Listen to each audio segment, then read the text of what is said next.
মই 1 কিলো ময়দা লৈছোঁ। এতিয়া এই 1 কিলো ময়দাৰে মই এতিয়া কাটা নিমকি বনাম। এতিয়া মই জাষ্ট ইয়াত নিমখ দিছোঁ, কলা জিৰা কেইটামান দিছোঁ,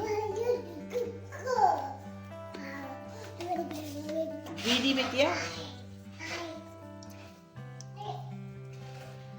1 কিলো ময়দাত 200 গ্ৰাম ঘি পুৰা দিব লাগিব।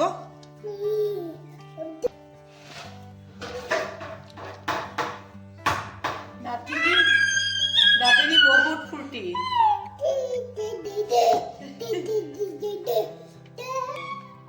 এতিয়া মই এইখিনি ভালকে ময়দাৰ লগত এইখিনি পুৰা ভালকে সানি ল'ম। মই গলাইও ল'ব পাৰিলোঁ, কিন্তু গলাই নলওঁ। এনেকেই সানি সানি পিনে এনেকেই মই পুৰা ময়দাখিনিৰ লগত মিক্স কৰি ল'ম। এয়া চব মই দুখন হাতেৰে পুৰা ঘিখিনি মিলাই আছোঁ। এতিয়া মই এয়া অলপ পানী দি মাখি আছোঁ।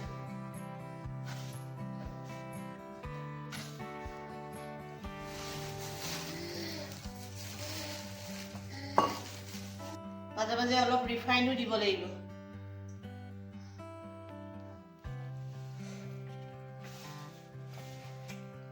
তেতিয়াহে নিমকিটো খাবলৈ ফচফচীয়া হ'ব, কোমল নহয়, মানে ফচফচীয়া হ'ব।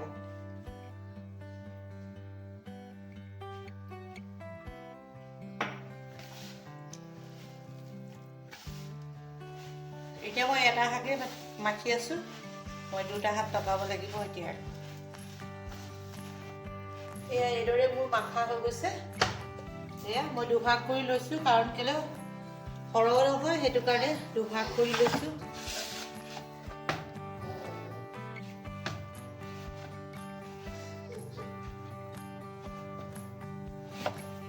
এইদৰে যেতিয়া বেলি মই বনাম তেতিয়া আপোনালোকক দেখাই আছোঁ।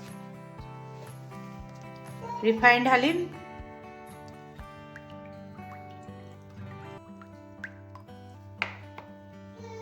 তেলটো অলপ সৰহকৈ দিলে মানে ভাজিলে ভাল, তাকৰকৈ দিলে পিছৰবোৰ নহ'লে পুৰি যোৱা নিচিনা কিবা এটা গোন্ধ ওলাব। সেইটো কাৰণে মই তেলখিনি অলপ সৰহকৈ দিছোঁ। এয়া মই এতিয়া বেলি পিনে নিমকিবোৰ সৰু সৰুকৈ কাটি আছোঁ। এনেকৈ ঢালি থাকিম। সৰহ যেতিয়া হ'ব তেতিয়াহে মই ভাজিম।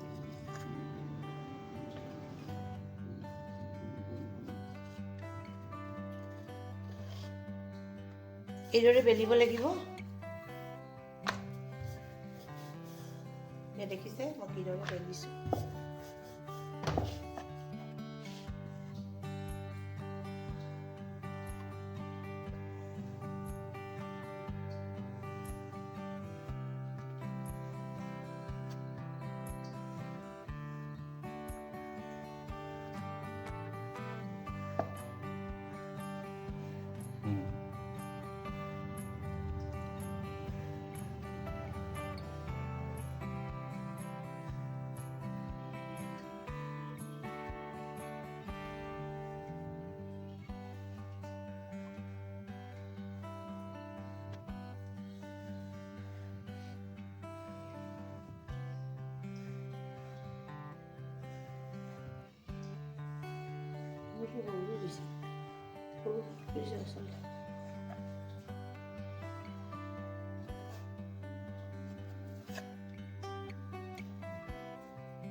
ঠিকে আছে নে?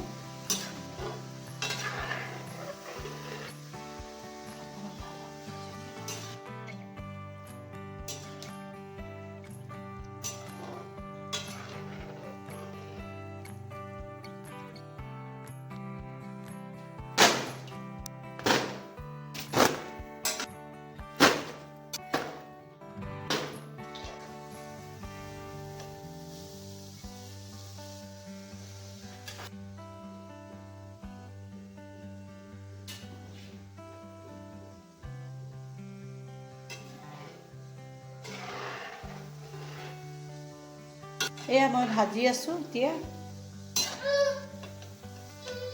নিমকি এইখিনি আৰু অলপ ৰঙা হ'লে মানে মই তেতিয়া তুলিম।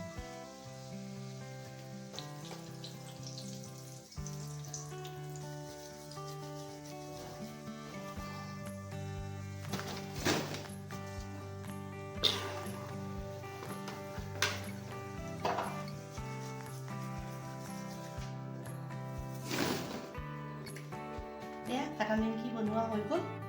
দেখিলে আপোনালোকক কিদৰে কাটা নিমকি বনালোঁ আৰু আপোনালোকক ৰেচিপিটো কৰি দিছোঁ। আৰু প্ৰায় মানুহে কাটা নিমকি বনাবলৈ জানেই। এতিয়া আজিলৈ আহোঁ, পুনৰ আকৌ আপোনালোকৰ মাজত নতুন এটা ভিডিঅ' লৈ আহিম। ধন্যবাদ।